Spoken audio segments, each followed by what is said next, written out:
Salut les filles, c'est Vanessa, bienvenue sur ma chaîne. Alors je vous retrouve aujourd'hui avec une nouvelle vidéo, une vidéo tag, donc au sujet du cheveu naturel. Donc ce tag s'intitule Natural Hair Tag, tout simplement. Donc c'est je crois une vingtaine de questions à propos des cheveux, de mon parcours, de mon avis sur certains produits, sur ma routine capillaire, etc. J'espère que la vidéo vous plaira, qu'elle ne sera pas trop longue. Si vous me voyez regarder vers le bas, c'est parce que je regarde les questions. Voilà.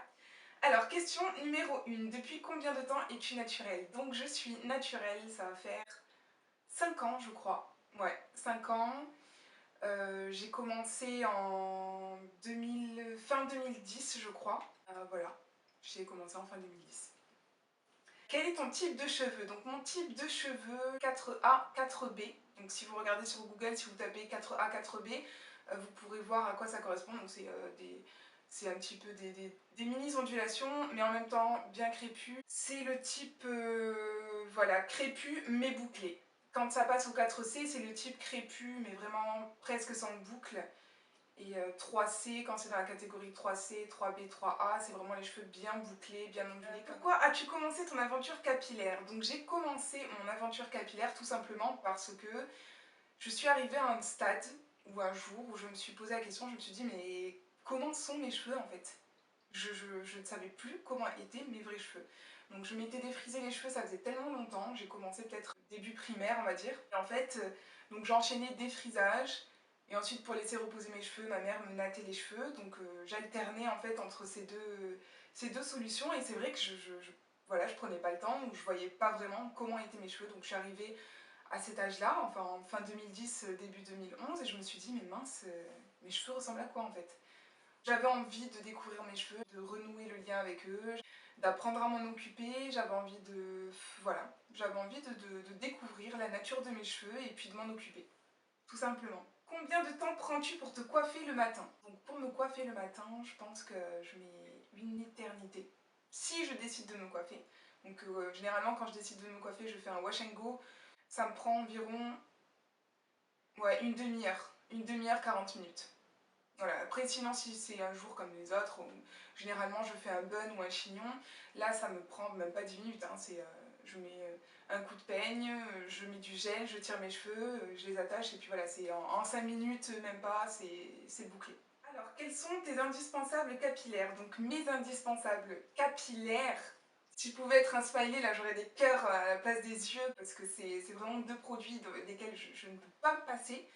Donc c'est l'huile d'olive dans un premier temps. Donc je sais que c'est pas super agréable, que ça sent pas super bon, mais l'odeur ne reste pas dans les cheveux, donc c'est un produit mais vraiment génial, qui est naturel, qui coûte pas non plus très cher, qu'on peut utiliser pour plusieurs utilisations, pour la cuisine, pour le corps, pour les cheveux, enfin vraiment, il y a 10 000 utilisations qu'on peut appliquer à l'huile d'olive. Et le deuxième, le gel pour les cheveux, parce que c'est lui qui me définit les boucles en fait.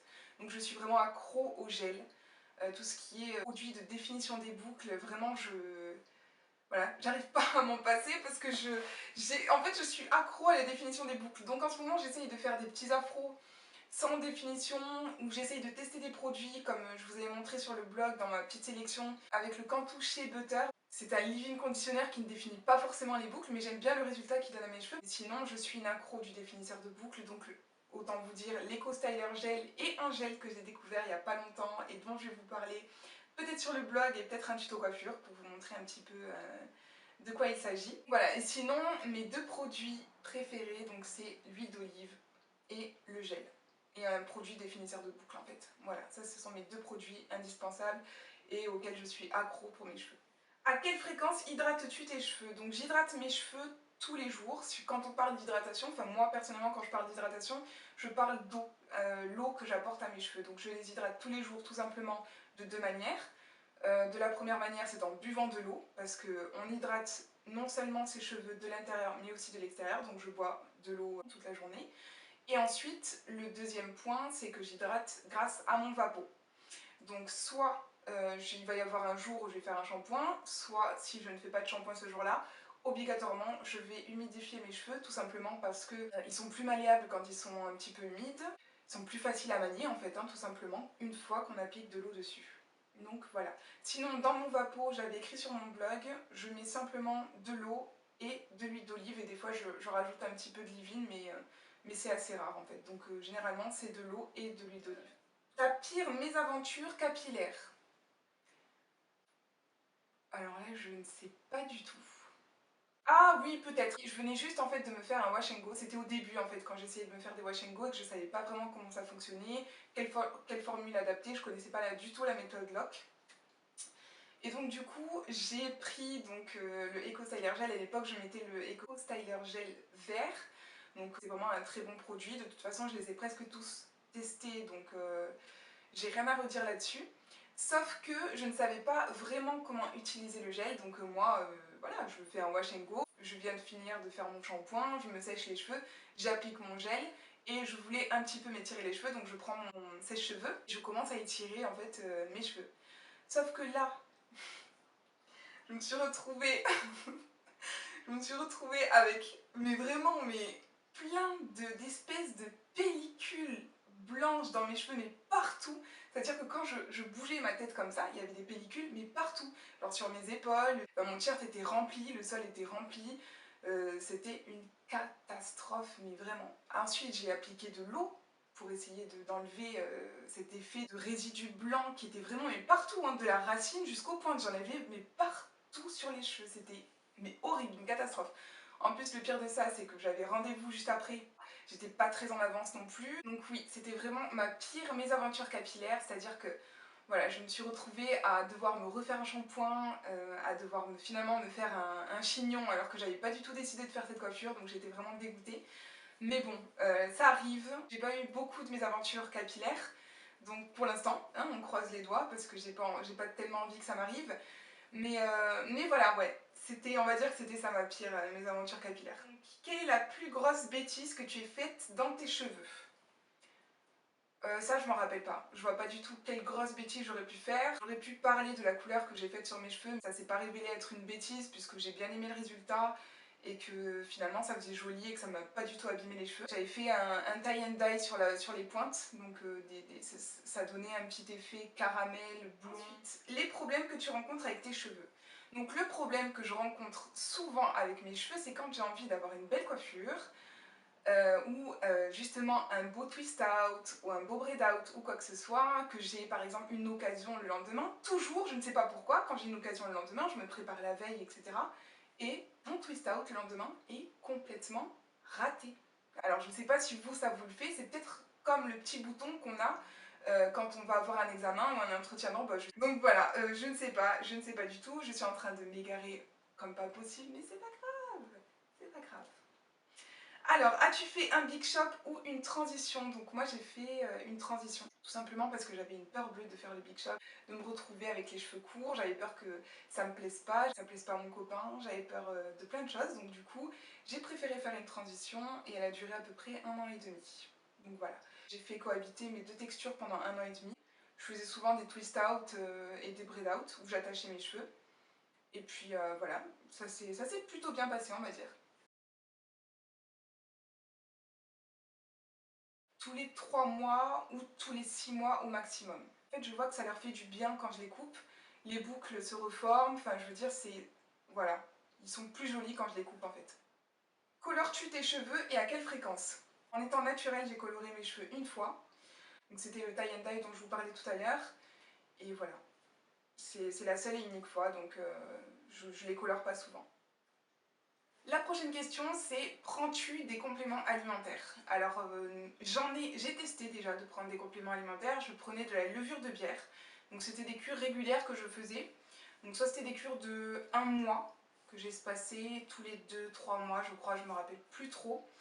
Et je me rappelle que ça avait super bien marché et que ça avait donné un résultat vraiment très agréable, à part au niveau de mes ongles.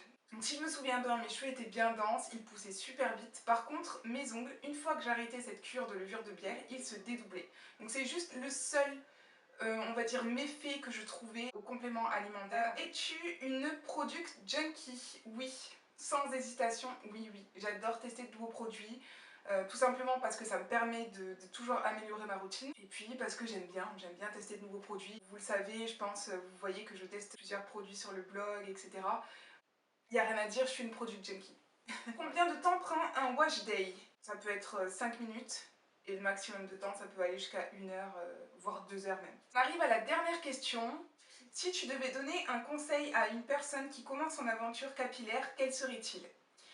Alors, si je devais donner un conseil à une personne qui commence à peine son aventure capillaire, j'essaierais en fait de remonter moi quand j'ai commencé mon aventure capillaire et lui donner des conseils par rapport à ça pour qu'elle ne reproduise pas justement ses erreurs et qu'elle puisse gagner du temps. La première erreur que j'ai faite, c'était de justement me calquer aux autres personnes.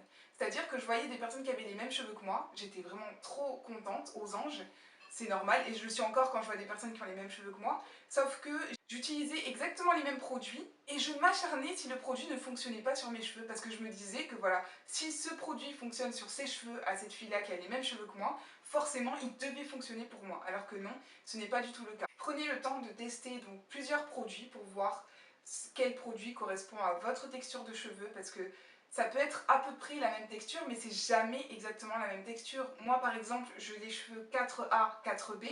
Ils sont plus crépus vers le bas et plus souples vers le haut, en fait. Alors que sur une personne, elle pourra avoir aussi un 4A, 4B, mais ce sera peut-être l'inverse, ou ce sera peut-être plus crépus sur les côtés et plus souple à l'avant et à l'arrière, etc. Bref, prenez le temps de tester des produits pour améliorer votre routine capillaire et prenez le temps surtout de les adapter à votre routine. C'est pas parce qu'on a trouvé le bon produit qu'on l'adapte forcément bien à sa routine capillaire en fait. Il faut savoir dans quelle mesure. Par exemple dans la méthode LOC, il y a des personnes qui vont utiliser l'huile avant d'utiliser le gel ou vice versa, enfin ça dépend, il faut vraiment tester le maximum d'alternatives pour pouvoir être sûr que l'alternative que vous allez choisir est la meilleure pour votre texture de cheveux et pour votre routine. Voilà, donc ça ce serait le premier conseil que je donnerais, donc de prendre le temps de tester des produits pour pouvoir construire au mieux sa routine capillaire. Et le deuxième conseil que je donnerais, c'est de ne pas se focaliser sur la pousse. La pousse du cheveu va en adéquation avec la santé du cheveu. Si le cheveu n'est pas en bonne santé, il ne poussera pas. Ça servira à rien en fait de se focaliser sur la pousse. Moi c'est vraiment une erreur que j'ai faite au début, c'est-à-dire que je voulais absolument avoir les cheveux longs, je me disais oh là là, il me tarde et tout d'arriver à 5 ans de pouce, voilà j'aurai les cheveux là, je pourrais faire ça comme coiffure, je pourrais... Non, c'est une frustration en plus qui ne sert strictement à rien. Concentrez-vous sur la santé de vos cheveux et forcément santé rime avec pousse du cheveu. Donc si vos cheveux sont en bonne santé, ils pousseront automatiquement. Voilà les deux conseils que je donnerais à une personne qui commence son aventure capillaire et que j'aurais bien aussi aimé recevoir quand j'ai commencé la mienne. Donc voilà. Donc la vidéo se termine sur cette dernière petite question. J'espère que le tag vous aura plu, que ça vous aura permis d'en savoir un petit peu plus sur moi et puis sur le cheveu naturel en général. Je vous donne rendez-vous dans une prochaine vidéo, un prochain article sur le blog et sur les réseaux sociaux. N'hésitez pas à vous abonner, à commenter, à partager et à liker. Et puis on se dit à bientôt. Ciao!